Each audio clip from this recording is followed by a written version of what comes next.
너희는 예루살렘 거리로 빨리 다니며 그 넓은 거리에서 찾아보고 알라. 너희가 만일 정의를 행하며 진리를 구하는 자를 한 사람이라도 찾으면 내가 이 성읍을 용서하리라. 그들이 여호와께서 살아계심을 두고 맹세할지라도 실상은 거짓 맹세니라. 여호와여, 주의 눈이 진리를 찾지 아니하시나이까? 주께서 그들을 치셨을지라도 그들이 아픈 줄을 알지 못하며 그들을 멸하셨을지라도 그들이 징계를 받지 아니하고 그들의 얼굴을 바위보다 굽게 하여 돌아오기를 싫어하므로 내가 말하기를 이 무리는 비천하고 어리석은 것뿐이라. 여호와의 길 자기 하나님의 법을 알지 못하니 내가 지도자들에게 가서 그들에게 말하리라. 그들은 여호와의 길 자기 하나님의 법을 안다 하였더니 그들도 일제히 멍에를 걷고 결박을 끊은지라. 그러므로 수풀에서 나오는 사자가 그들을 죽이며 사막의 이리가 그들을 멸하며 표범이 성읍들을 엿본즉 그리로 나오는 자마다 찢기리니 이는 그들의 허물이 많고 반역이 심함이니이다. 아멘. 오늘 창립 12주년을 맞으면서 그 용구가 코 찔찔 흘리고 할 때 사랑으로 보듬어 주시고 또 아껴 주시고 기도해 주신 목사님 모셨습니다. 목사님 은퇴하셔서 지금 보령 맞죠, 목사님? 대천인가요? 대천에 지금 계신데요. 먼 길 오셨어요. 먼 길. 한번 부탁할 때마다 쉽지 않아요. 너무 멀어가지고. 그런데도 우리 목사님하고 우리 사모님, 저기 뒤에 사모님, 저기 반짝반짝 사모님 저기 계시죠? 예, 저 사모님하고 먼 길 오셨는데 너무 감사드리고요. 이 시간 또 하나님께서 우리에게 말씀 주실 텐데 말씀 받고 큰 은혜, 우리가 이 교회가 어떻게 가야 할지 또 하나님께서 우리 교회에 또 말씀하실 것 같아요. 일부 예배는 이 본문을 가지고 이 본문 제목 똑같이 저에게 주신 마음을 가지고 함께 일부의 성도들하고 나눴습니다. 또 2부에 또 하나님께서 어떻게 우리에게 말씀하실지 기대하시고 그 말씀 경청하시는 축복의 시간이 되길 바랍니다. 목사님 나오실 때 목사님 감사합니다. 할렐루야, 할렐루야, 소리, 할렐루야. 제가 2년 전에 다녀갔는데 2년 전이죠. 작년이 아니고 바로. 근데 그때는 이렇게 저쪽 건물에서 예배를 드렸고, 저쪽이죠? 저쪽인가요? 근데 그때보다 훨씬 좀 많이도 모이고, 또 비록 장소는 천막이지만 은혜스럽게 찬양들 하시고 하는 모습 보니까 참 저 앉아서 속으로 눈물이 났습니다. 너무 하나님 앞에 감사하고, 늘 그동안 우리 정영구 목사님과 이렇게 교제를 갖기 시작한 그 이후부터 참 우리 정 목사님 위해서 기도를 했는데, 지난번에 그때 무슨 행사입니까? 그때가 이전 예배 드릴 때인가요? 그때 와서 제가 축도를 하고 갔는데 이 모습을 보고 너무 참 마음이 안타까웠어요. 그래서 위에서 지금까지 부족하지만 하나님께 이 좋은 땅 교회를 위해서 기도하고 있습니다. 근데 저는 이 주일날 설교를 할 때는 30분도 못해요. 그런데 우리 정 목사님 설교를 제가 가끔 듣거든요. 그런데 50분도 더 하더라고요. 50분도 더 하고 짧아도 45분 이상 하시더라고요. 거의 그 설교를 제가 쭉 이렇게 보니까. 근데 저는 그렇게 묻었는데, 제가 또 오랜만에 설교를 묻어다가 이렇게 설교하러 올라와서 혹시라도 오늘 주책을 부릴지도 몰라요. 너무 재미없고 지루하고 그렇거든. 아버지 집에 오셨으니까 푹 주무세요. 푹 주무시는데 기술껏 주무세요. 눈 뜨고 주무시든지 앞에 앉은 분 뒤에 숨어서 이렇게 주무시든지. 제 눈이 안 뜨게 저는 또 조는 걸 보면 설교를 못해요. 그냥 그렇게 이해를 하시고, 시간이 지금 12시 27분, 12시 뭐 30분 다 됐네요. 그러니까 제가 정 목사님이 설교하는 대로 50분 한다고 하면 그 1시 20분, 1시 20분가량 끝나겠네요. 근데 배가 고프셔도 그 반찬 준비하는 거니까, 배가 고프시는 건 반찬 준비하는 겁니다. 더 식사가 더 맛있겠죠. 그러니까 좀 지루하셔도 잘 경청해 주셨으면 고맙겠습니다. 오늘은 이런 얘기로 오늘 말씀을 시작을 해보겠어요. 중국의 춘추 전국 시대에 있었던 얘기인데요. 노나라의 어느 작은 마을에 의구시라고 하는 한 여자가 가난하게 살고 있었답니다. 근데 어느 날 이웃 제나라 군사들이 이 노나라인 이 마을에 쳐들어왔어요. 침략해 온 것이죠. 근데 가난하게 살고 있는 이 여자는 난리통에 두 아이를 데리고 도망을 쳤습니다.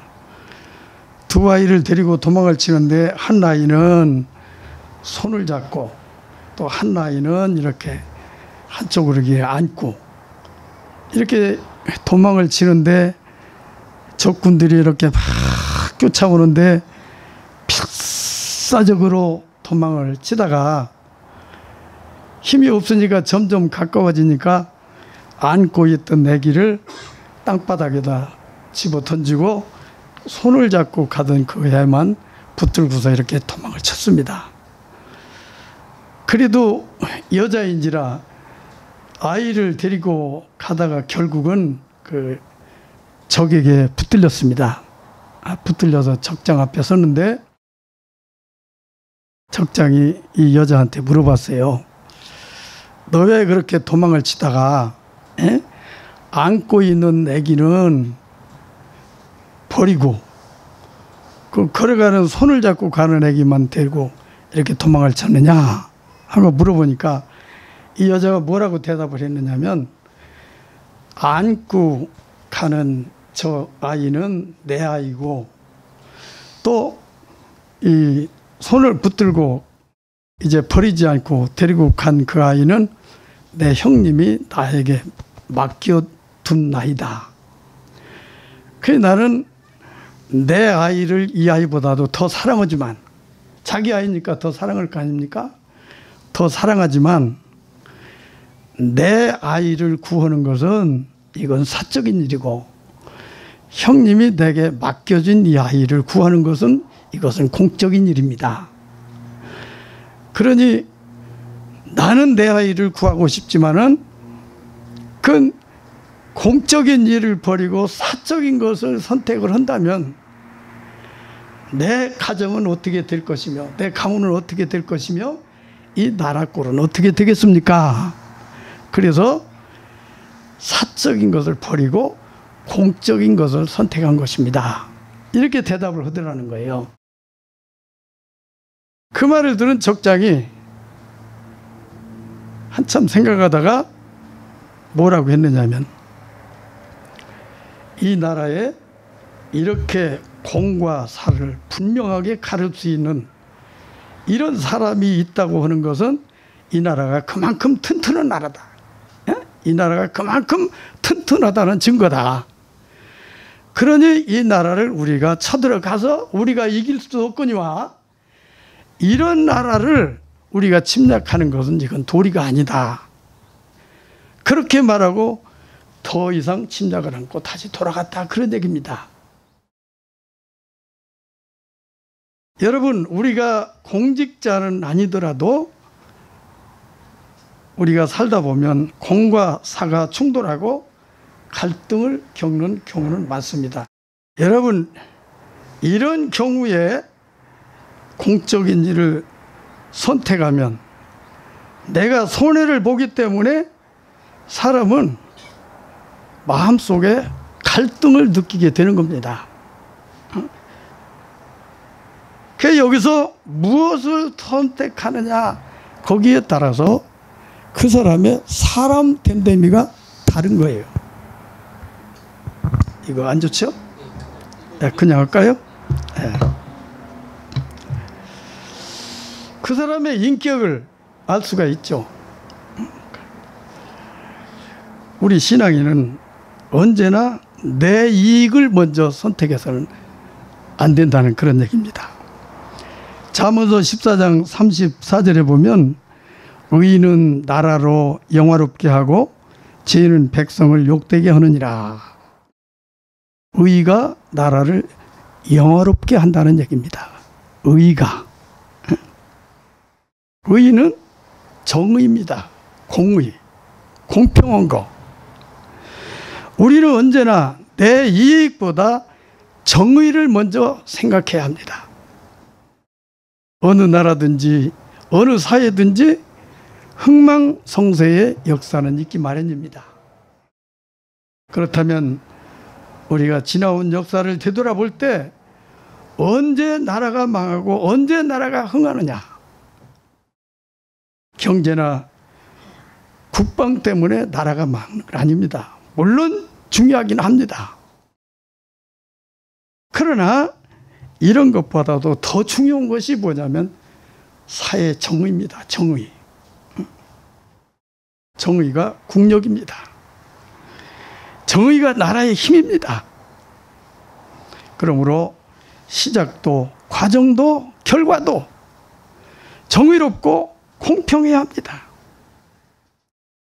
여러분, 우리나라가 그동안 왜 이런 위기를 겪었고 왜 힘들었습니까? 국방이나 경제나 자본 때문이 아닙니다. 정의가 허물어졌어요. 정의, 공평이 없었다 그런 얘기죠. 최순실 사태를 보든지 강원랜드를 비롯한 공기업 채용 비리 같은 것을 보더라도 정의와 공평이 허물어졌던 겁니다. 그래서 중고등학교 학생들까지 거리로 몰려나와가지고 촛불을 들은 거죠. 여러분, 공평이 무너지면 정권도 무너집니다. 가령 젊은이들이 의무적으로 국방의 의무를 감당하기 위해서 군에를 갑니다. 근데 돈이 있고 권력 있는 사람들은 빠져버립니다. 그리고 힘없는 젊은이들만 군에 들어가서 황금 같은 그 젊은 시절을 다 보낸다면 이건 공평하지 않은 것이겠죠. 그러면 이런 나라를 위해서 누가 죽도록 충성하겠습니까? 누구죠라고요?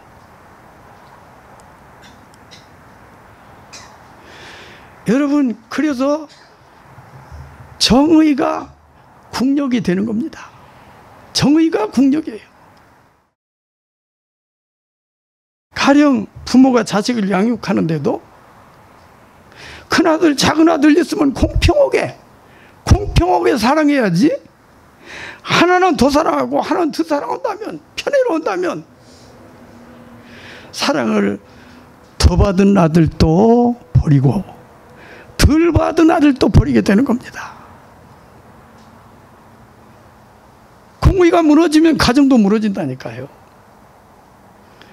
저는 목회를 40여 년 동안 하면서 이 공평하지 못해가지고 목회 실패하는 목사들 많이 봤습니다. 목사가 교인들을 공평하게 대하지 않아. 헌금 조금 더 열심히 하고 하는, 더 열심히 신앙생활 하는 사람은 더 사랑하고, 그렇지 못하는 사람은 거들 또도 안 보다가 교회가 시끄러워지고 그 어려워져서 결국은 교회를 떠나는 그런 목사들을 내가 많이 봤다니까요. 그 그 원인이 뭐냐면 정의가 허물어져요. 정의가 없으면 이렇게 되는 겁니다. 한 사람의 인격을 놓고 봐도요, 지식이 있고 인물이 잘생기고 언어가 논리적이고 똑똑하더라도 그 양심이 바르지 못하면 쓸모없는 인간이 되는 겁니다. 저 양승태인가 저런 사람들처럼 말입니다.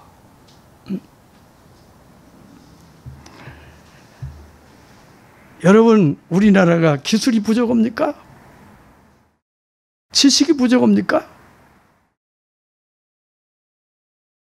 여러분, 주변 후진국들이 다 우리나라에 와서 기술을 배워가고 돈을 벌어갑니다. 당장 시내만 나가봐도 외국인 노동자들이 어렵지 않게 벌 수가 있습니다. 일자리가 없다고 하지만 어려운 일자리는 모두 이주민들로 채워져 있어요. 이주민들이 아니면 당장에 공장도 돌아가지 못하는 그런 데가 많다고 합니다. 문제는 정직입니다. 정의입니다. 개인도 나라도 사회도 교회도 가정도 정의가 바로 서야 하는 거죠. 오늘 이 본문의 1절에 보면 너희는 예루살렘 거리로 빨리 왕래하며 그 넓은 거리에서 찾아보고 알라. 너희가 만일 공의를 행하며 진리를 구하는 자를 한 사람이라도 찾으면 내가 이 성을 사하리라.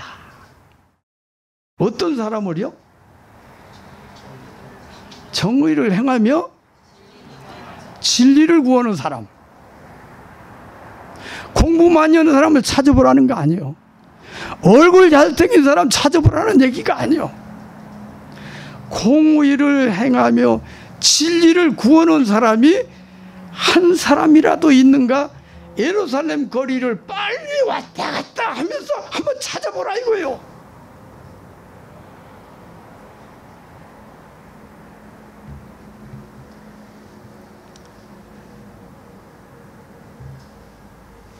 하나님이 찾으시는 사람은 정의를 행하는 사람, 진리를 구하는 사람입니다. 이해를 돕기 위해서 얘기 하나 더 해보겠습니다. 옛날 어느 나라에 자기 어머니에 대한 효성이 지극한 임금님이 있었습니다. 이 임금은 부모에 대한 효성이 지극했어요. 그 어머니에 대한 효성이 지극했어요. 그리고 나라도 잘 다스렸습니다. 그래서 백성들은 평안했고 그 임금님을 모든 백성들이 존경을 했습니다. 그런데 임금이 나라를 잘 다스리는 방법이 있었습니다. 그 방법이 뭐냐면 법을 어기는 사람이 있으면 잡아다가 매를 40대씩 때렸습니다. 뭐 이유열화를 막느라고 법을 어기는 사람이 있으면 똑같이 매를 40대씩 때렸어요.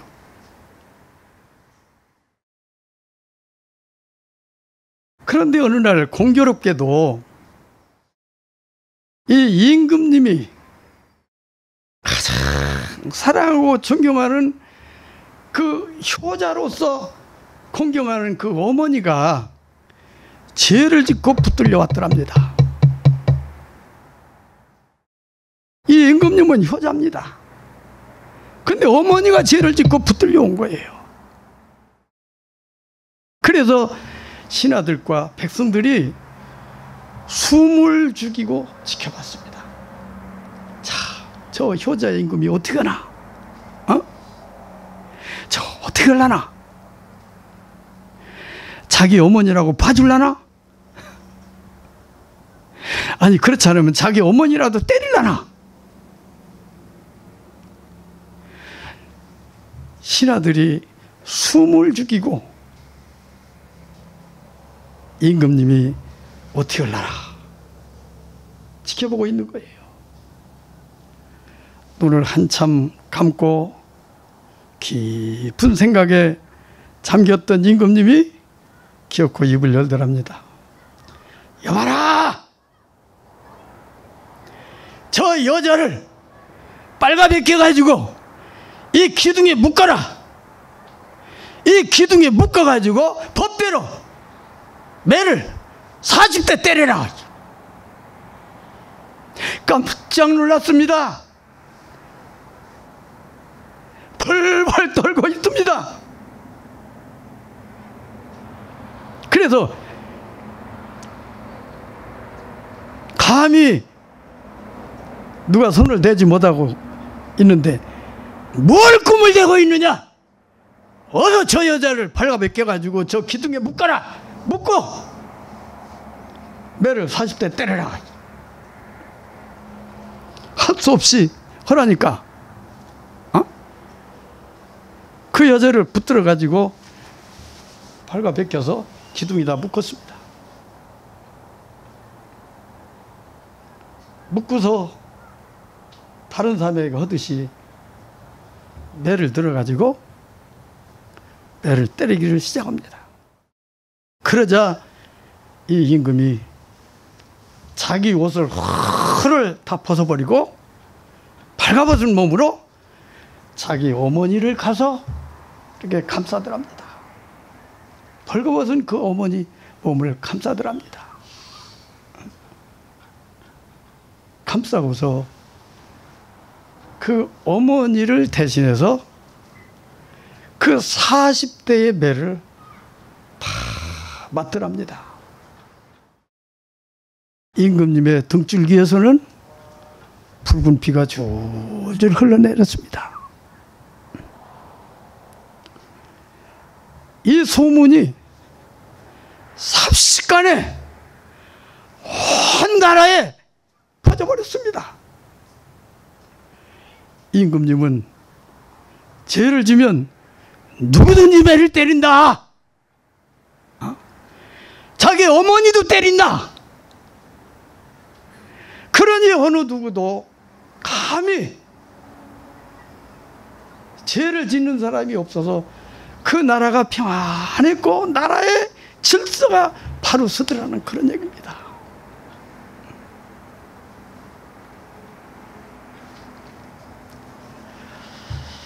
여러분, 임금이 얼마나 그 마음에 갈등이 심했을까요?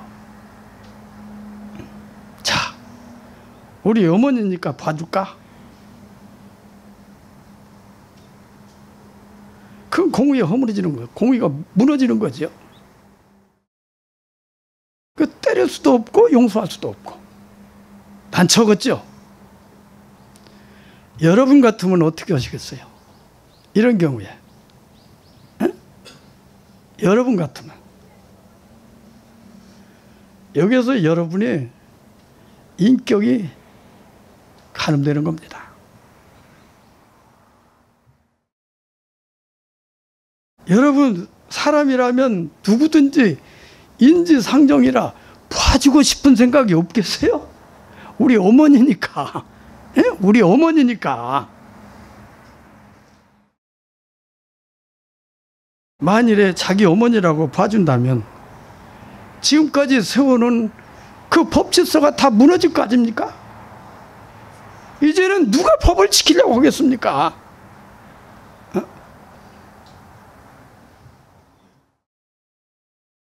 이렇게도 못하고 저렇게도 못하고. 자, 여러분, 어머니를 감싸고 그 어머니가 맞을 매를 대신해서 그 40대의 매를 다 맞은 이 임금님.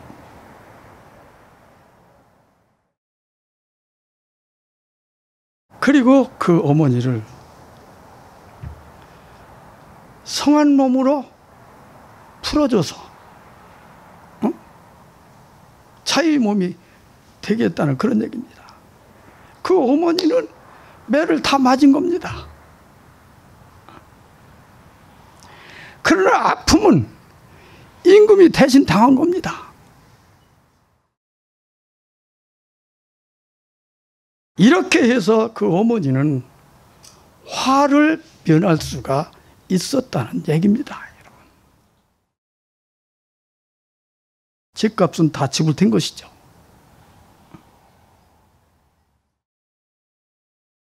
그러니 누구도 죄를 짓지 못하고 나라의 법 질서를 바로 세울 수가 있었다는 얘기입니다. 여러분, 법 질서가 저절로 세워지는 건 아닙니다. 거기에는 아픔이 따르죠. 여러분, 우리가 믿는 이 십자가가 무엇을 의미하는지 아세요? 이 십자가.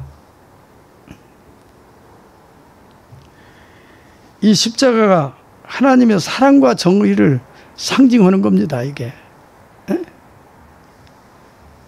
이 십자가 형틀이잖아요, 형틀. 옛날에 형틀, 여기다 사람 매달려 죽었다니까, 죄인들.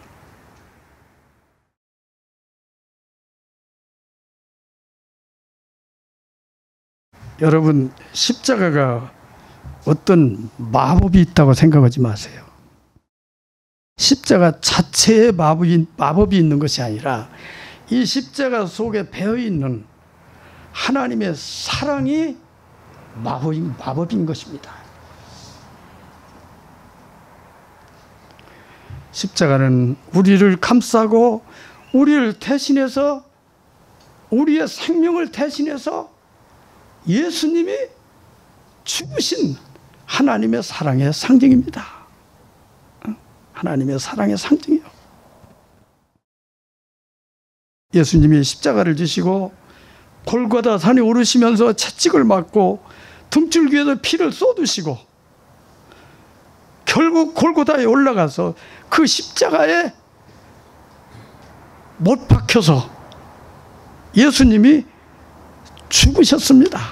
그런데 그 죽음이 예수님이 어떤 죽어야 할 죄를 져서 죽으신 게 아니에요.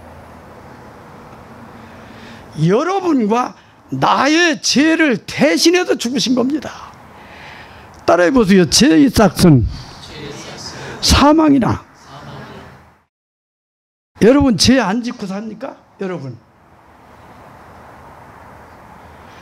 죄 짓죠? 근데 멀쩡히 살아있잖아요, 이렇게. 나도 죄인인데 이렇게 멀쩡히 살아있잖아요. 우리가 어떻게 멀쩡히 살아있을 수가 있어요?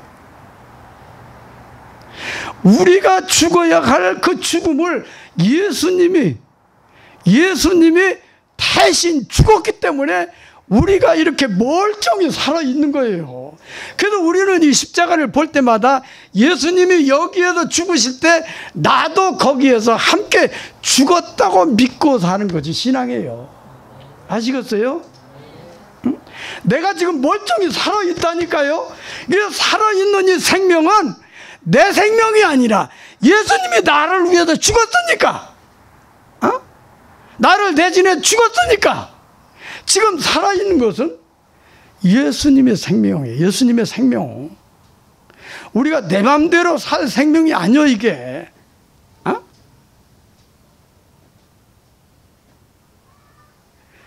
예수님의 생명이라니까요. 그러니까 물과 성령으로 거듭나서, 물과 성령으로 거듭난다는 게 무슨 뜻이냐면, 우리는 예수님이 죽을 때 나도 여기에서 죽었다. 그래, 나는 이제 아무 할 말 있고, 그래, 지금 살아있는 것은 예수님이 부활과 동시에 나까지 살려주셔서 지금 살아있는 것이다. 이렇게 믿고 사는 것이 신앙생활이에요. 그래, 이렇게 믿고 사는 사람이 어디 가서 예수의 생명 가지고 함부로 살 수가 있겠어요? 없겠죠. 예수인데, 여러분도 예수고 나도 예수인데 왜 예수냐? 우리는 죄인이라 죽었어. 예수님이 십자가에 죽으실 때 같이 거기에서 매달려 죽었어. 그런데 지금 살아있어. 이건 무슨 생명이냐? 예수의 생명이라니까요. 예수님이 살려주셔서 우리는 살아있는 거예요. 우리는 적어도 이렇게 믿고 살아야 돼요. 십자가를 볼 때마다, 이 십자가를 볼 때마다 나는 죽었다, 나는 없다. 이 자연인 김봉환이라는 사람은 없다.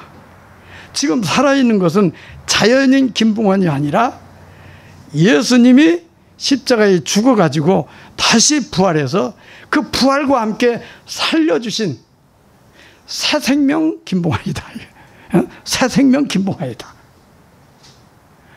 이렇게 우리는 믿고 살아야 돼요. 그래야 우리가 이 예수의 생명 가지고 함부로 살 수가 있겠어요? 말씀대로 살아야지. 예수의 생명, 예수님이 산 것처럼 우리가 살아야지. 그래야 맞죠. 응?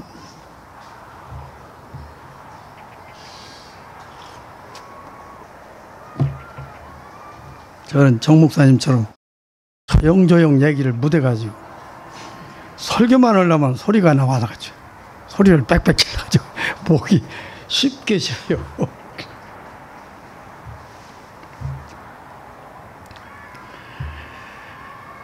자, 지금 살아있는 것은 우리 생명이 아니라고 했습니다. 지가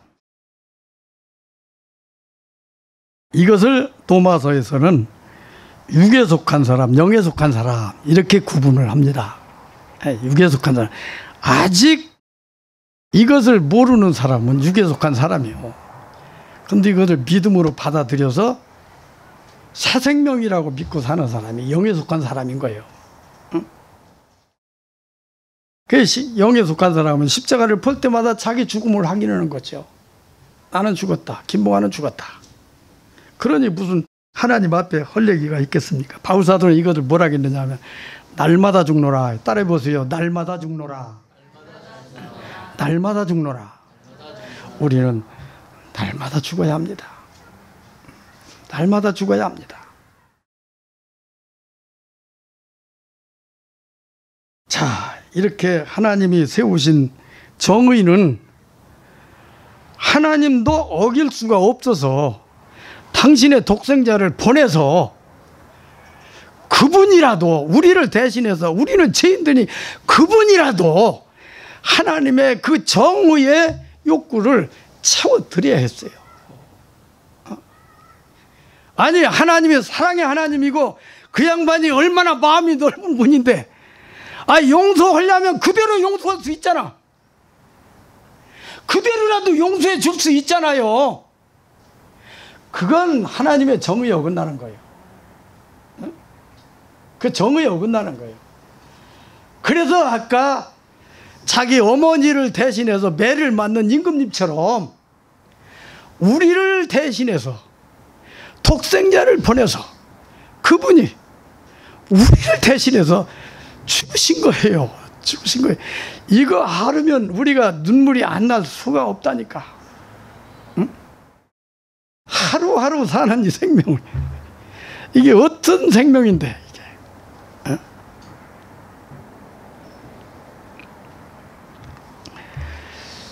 자, 물론 하나님은 그 사랑으로 죄인들을 사랑할 수는 있지만은, 그러나 그렇게 하는 건 공의에 어긋나기 때문에 독생자를 보내서 그분이라도 우리를 대신해서 십자가에 그 죄값을 지불하신 겁니다. 그래도 우리는 그 안에서 자유함을 얻는 거죠.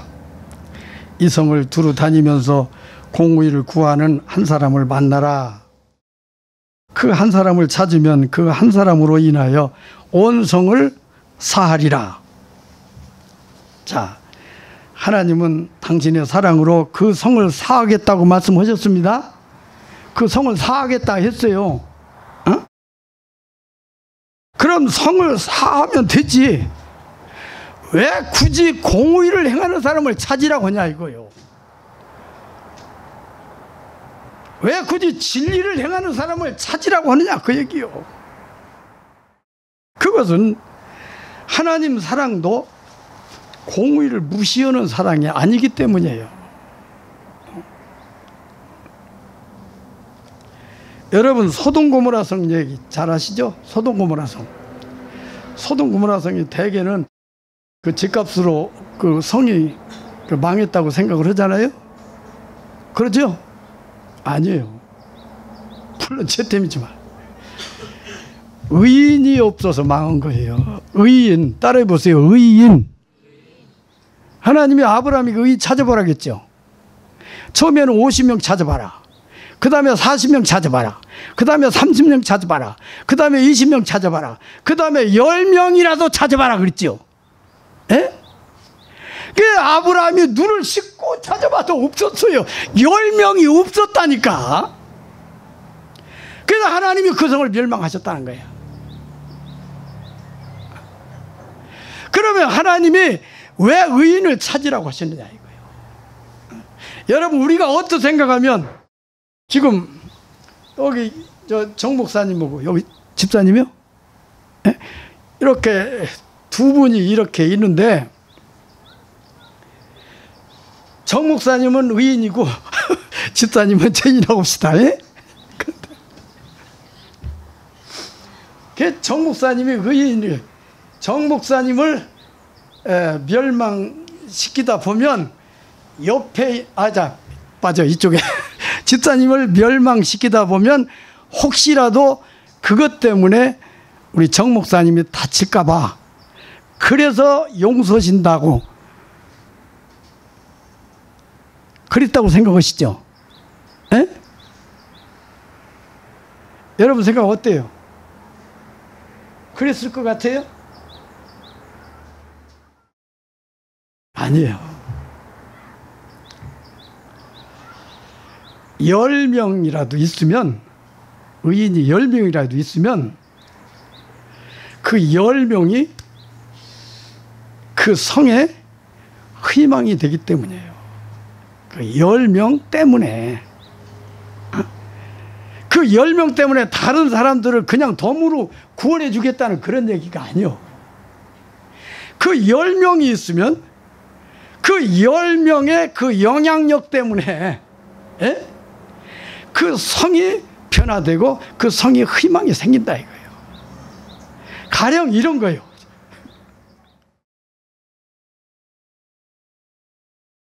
정 목사님은 의인이고 나는 죄인이라고 합시다. 그런데 정 목사님하고 나하고 같이 이렇게 같이 지낸다고 해요.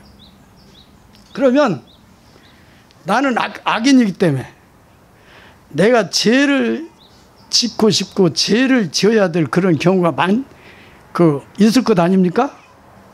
그러면 정 목사님이 옆에 있으면 저 양반은 양심적으로 바르고 진실하게 사는 사람이기 때문에 저 양반 때문에 미안해서 내가 죄를 묻는 거예요.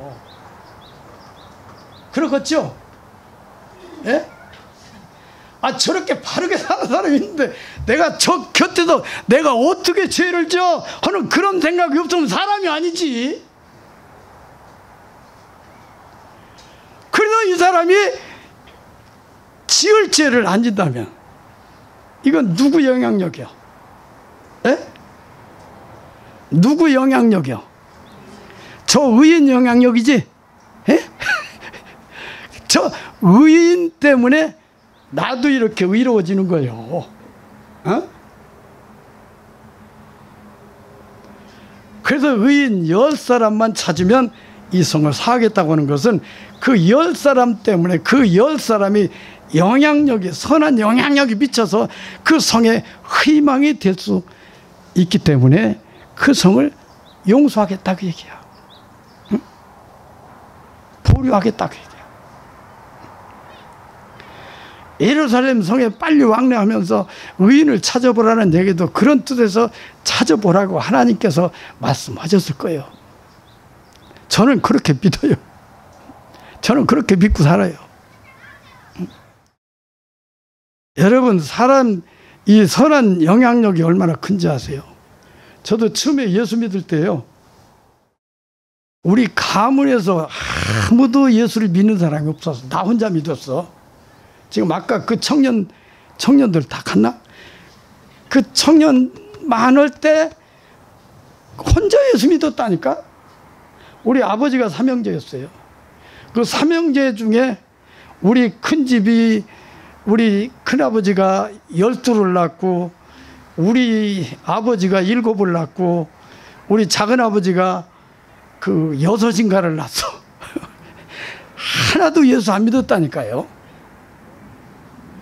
그런데요, 지금은 다 예수 믿어요.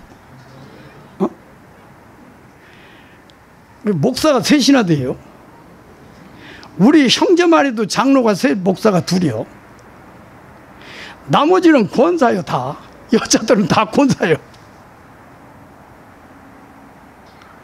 지금 생각하면요, 그때는 우리 큰아버지 댁에서 제사를 드렸는데, 제사 드리러 가면 쭈그려 저 구석쟁이에 쭈그리고 앉아가지고 혼자 기도했다니까. 우리 아버지가 가자고 하니까, 제사 지내러 가자고 하니까. 그런데 그런 아버지들 다 예수 믿고 돌아가셨어. 지금은 형제들이요, 우리 아버지 어머니 추도식 날이면 아무리 멀어도 다 와. 우리 집에, 제가 장자거든, 우리 집에 다 와요. 다 와가지고 아유, 우리는 모이기만 하면요 막 떠들썩해요. 막 웃음이 막 터지고, 또 추도 예배를 마치고 나면은 윷 놀고 가고, 또 각자 자기네 집에서 이것저것 다 끓여가지고 와가지고 나눠가지고 가. 그러게 다 불어온다니까. 우리 집이, 우리 아는 집은 우리 집을 다 불어온다니까. 처음에 혼자 예수 믿기 시작한 그때를 생각한다면 참 너무너무도 감사한 일이지. 네? 너무너무도 감사합니다. 저는 하나님께서 나에게 주신 은혜로 제 영향력으로 그렇게 다 변화시켰다고 나는 믿어요.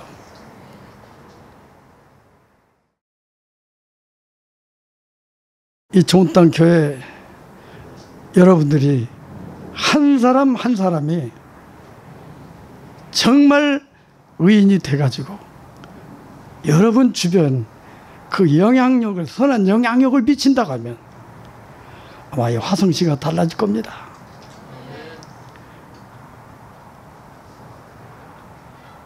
하나님은 우리 한 사람 한 사람을 통해서 안 보이는 가운데서도 역사를 이루어 가시지, 천지개벽하듯이 역사를 이루지는 않습니다. 그것이 하나님의 놀라운 역사죠. 은혜고요. 자, 그 다음에 여기 중요한 그 진리가 또 한 가지 있다고 저는 생각하는데요. 하나를 보고 전체를 용서하시겠다고 하는 하나님의 사랑이 계시되어 있는 거예요. 하나를 보고 전체를 용서한다. 아까와 반대되는 말씀 비슷하죠? 그러나 여러분, 한 사람의 인격을 놓고 볼 때도 누가 누구를 사랑한다고 합시다. 누가 누구를 사랑하면 그 사람이 다 좋아서, 만 가지가 다 좋아서 사랑하는 사람은 그렇게 헌틀 안 해요. 많지 않아요. 그런데 내 마음에 맞는 한 가지만 있으면 그 한 가지로 다른 흠이나 단점이 다 덮어지는 것이 사랑이요. 따라해 보세요. 사랑은 허다한 죄를 덮느니라. 뭐 든다고? 사랑이 있으면 허다한 죄도 덮어나가요. 여러분,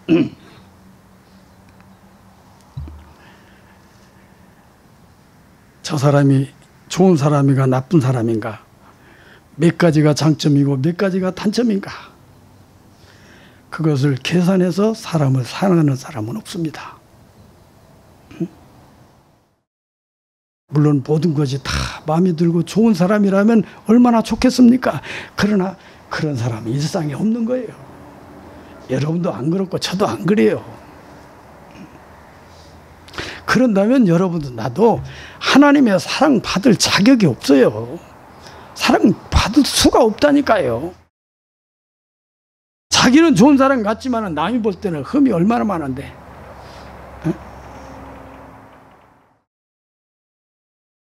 하나님은 사람이 아무리 부족해도 하나님 마음에 드는 한 가지만 있으면 그 한 가지에 마음을 두시는 분입니다. 그러면 나머지 허물은 다 덮으시는 것이 하나님의 사랑입니다. 이 사랑 때문에 여러분도 나도 하나님의 자녀가 돼서 이렇게 하나님 사랑을 받고 사는 겁니다.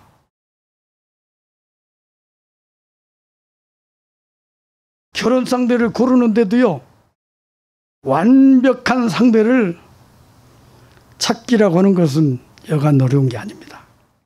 그래서 누군가는 그런 말 하더라고요. 눈이 멀어야 결혼할 수 있다. 따라해 보세요. 눈이 멀어야 결혼할 수 있다. 나도 눈 멀어서 저 사람하고 결혼했어요. 저 사람도 눈 멀어가지고 나 같은 사람하고 결혼한 거예요. 무슨 말이냐면 껍을 씌어야, 눈에 껍을 씌어야 결혼할 수 있다는 얘기예요. 쉽게 말하면 눈이 껍을 씌어서 상대방의 허물이 안 보여야 결혼할 수 있다는 거예요. 껍을 씌면 안 보이거든. 크면 큰 대로 좋고, 적으면 적은 대로 좋고, 빠르면 빠른 대로 좋고, 느리면 느린 대로 좋고. 껍을 씌면 그렇다니까요. 얼굴이 이쁘면 이뻐서 좋고, 좀 못생기면 든든해서 좋고. 껍을 씌면 그렇게 되는 겁니다. 여러분, 꼭 결혼만 그런 건 아니에요. 사람이 사람을 사랑하는데도 눈이 멀어야 하는 겁니다. 눈이 멀어야. 그래서 성경은 허다한 죄를, 사랑은 허다한 죄를 덮느니라 그랬어요.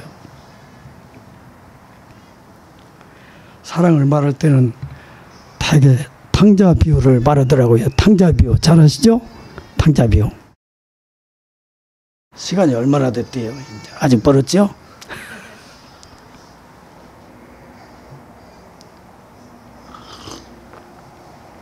탕자는 천하의 나쁜 놈이요, 못된 사람이요. 아버지 재산 탕진해가지고 그 챙겨가지고 나가서 다 탕진했으니까. 그런데 그 아버지는요, 그 아들이 돌아왔다고 하는 한 가지만 보고 사랑하십니다. 그 아들이 앞으로 어떻게 살지도 모르는 일이야. 내가 바르게 살겠습니다 하고 다짐한 것도 아니에요. 에? 그런데 무조건 돌아왔다는 거 한 가지만 가지고 송아지를 잡아라, 까락지를 껴줘라, 잔치를 베풀어라, 좋은 옷을 입혀라. 그 아버지는 온갖 다 좋은 것을 다 베풀어 줍니다. 뭐 때문에? 이 사람이 앞으로 더 못된 짓도 할지 어떻게 알아? 그러나 아버지 사랑은 돌아왔다는 거 한 가지만 가지고도 너무너무 좋은 거지. 이 아버지는 그 한 가지만 가지고 너무너무 행복한 거야. 그래가지고 송아지를 잡고 이웃들을 불러다가 동네 사람들한테 잔치를 배설했다는 그런 얘기입니다. 이것이 하나님의 사랑이에요.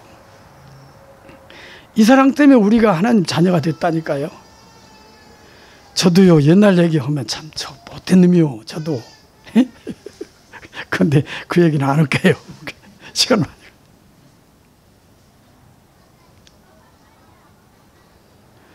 이런 넓은 사랑 때문에, 뜨거운 사랑 때문에 여러분도 저도 하나님의 자녀가 될 수가 있습니다.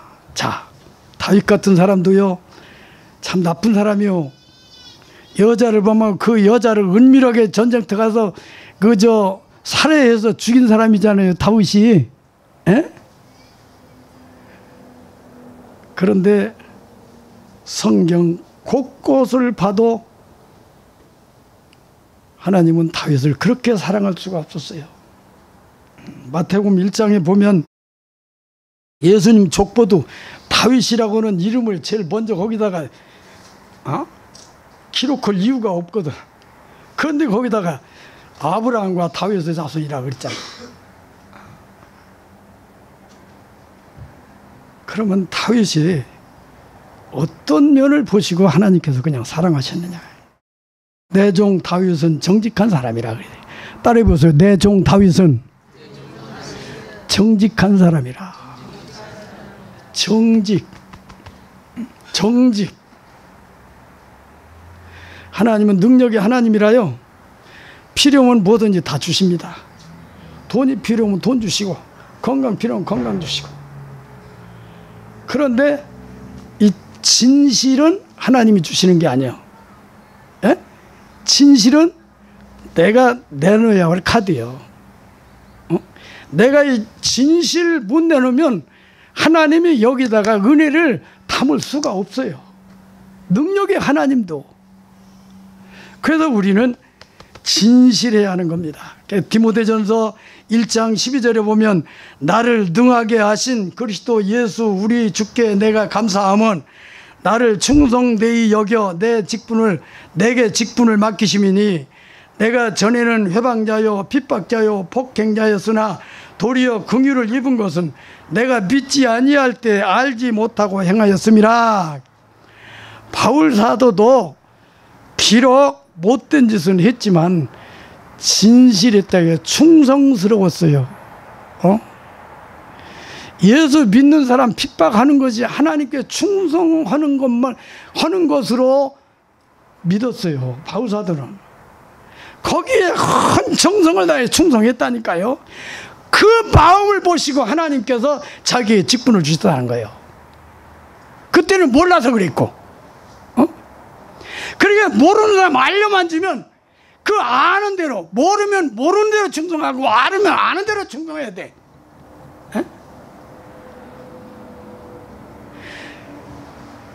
깡패라든지 못된 짓 하는 사람들 있잖아요. 그 사람들이 의리가 있다고 합니다.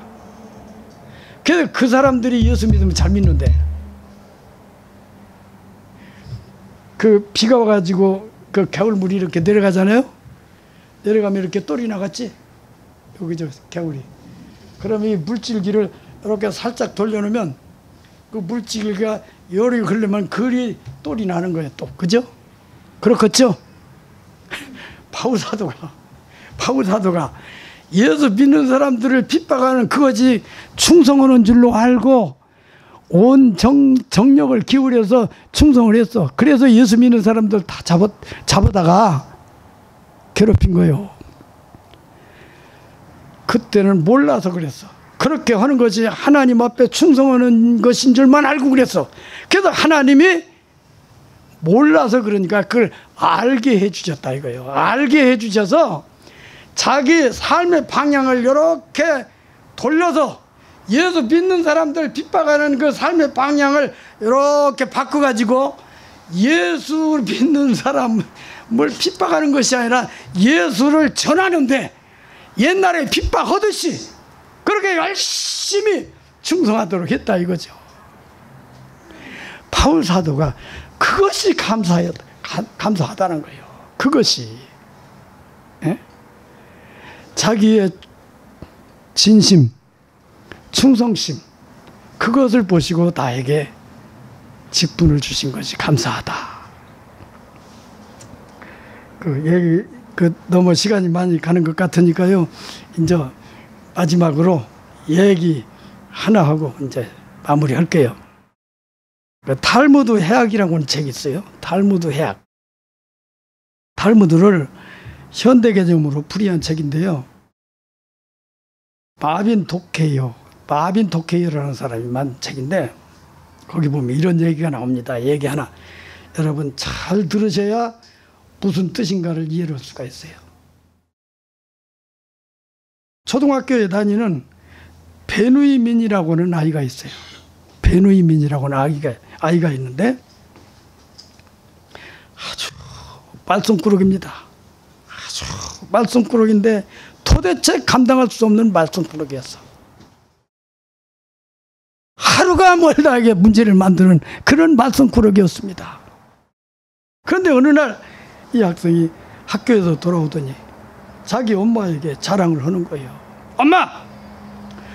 오늘 나는 선생님이 나밖에 대답할 수 없는 질문을 해서 내가 대답을 잘했다고 칭찬을 받았다. 자기 엄마한테 그렇게 자랑을 하니까 그 엄마가 그래? 선생님이 자기밖에 대답할 수 없는 질문을 했다. 무슨 질문을 했나? 하도 자랑스럽게 얘기를 해서 그 엄마가 물어봤습니다. 그래 잘했다. 그런데 너밖에 대답할 수 없는 질문이 뭐냐? 그랬더니 이 아이가 저 유리창을 누가 깼느냐 하는 그런 질문이었다. 저 유리창을 누가 깼느냐 하는데 자기밖에 대답을 안 했다. 그 얘기 쉽게 말하면. 예? 이해가 가십니까 여러분? 비록 말썽꾸러기긴 하지만 솔직해서 선생님에게 칭찬을 받았다 하는 그런 얘기입니다. 쉽게 말하면 여러분 우리는 아무것도 없어도 괜찮습니다. 무엇이든지 필요하면 하나님이 주십니다. 그러나 진실만은 있어야 합니다. 진실만은 해야 합니다. 충성심만은 내가 내려야 할 카드입니다. 그것을 내놔야 하나님께서 우리를 사랑하실 수가 있는 겁니다. 오늘 본문에 하나님은 그렇게 말씀하십니다. 한 사람만 찾아라. 그러면 이 도성을 사하리라. 한 사람만 찾아라. 여러분 우리의 정직함이, 우리의 진실함이, 우리의 충성함이 교회를 지키고 가정을 지키고 나라를 지키는 겁니다. 하나님이 찾으시는 그 한 사람, 그 한 사람이 바로 우리 오늘 말씀을 들으신 좋은 땅 교회 성도 여러분이 되었으면 좋겠습니다. 나 한 사람 때문에, 선한 영향력 때문에 내 주변 사람들이 선해지고 나 한 사람 때문에 이 화성시가 의로워져서 참으로 하나님이 기뻐하시는 그런 삶이 됐으면 좋겠습니다. 하나님은 오늘 또 그 한 사람을 찾고 계십니다. 애타게 찾고 계십니다. 그리고 내 속에 있는 그 한 가지를 하나님이 받아주시는 그런 축복이 저와 여러분에게 있어지기를 바랍니다. 다시 한번 목사님 감사합니다. 고맙습니다. 감사의 박수 올려드리십시다. 시기적절하게 우리 교회가 또 다시 시작하면서 새롭게 시작되어지면서 하나님이 주신 말씀을 통해서 다시 한번 결단할 수 있는 시간을 가졌습니다. 생활 선교사라고 하는 말이 있죠. 생활 속에서 우리가 나가서 있는 그 해외에 나가 있는 분들만 선교사가 아니라 여러분은 이 세상에 지금 어느 곳에 있든지 그 선교사의 사명은 다 감당하는 거죠. 오늘 목사님 말씀 들으면서 야, 이 그릇이 잘 준비되어야 되는데 진실하고 성실해야 된다라고 하는 말씀. 일부에도 같이 이 말씀을 나눴는데 하나님이 우리에게 은혜를 주셔서 똑같은 말씀. 여러분 성실이라고 하는 뜻이 우리 그 디모데 학교 성품 훈련하면서 함께 나누었는데 성실이 무슨 뜻이죠? 천박하지 않고 품위가 있으며 거짓되지 아니하고 진실한 것, 그걸 성실이라고 말을 하죠. 성실하지 않다는 것은 반대로 말하면 천박한 인생을 사는 거죠. 진실하고 성실한 믿음의 사람들, 우리 좋은 땅의 모든 가족들이 이와 같이 말씀 주신 대로 받들고 믿음의 역사를 써내려가는 저와 여러분 되기를 바랍니다.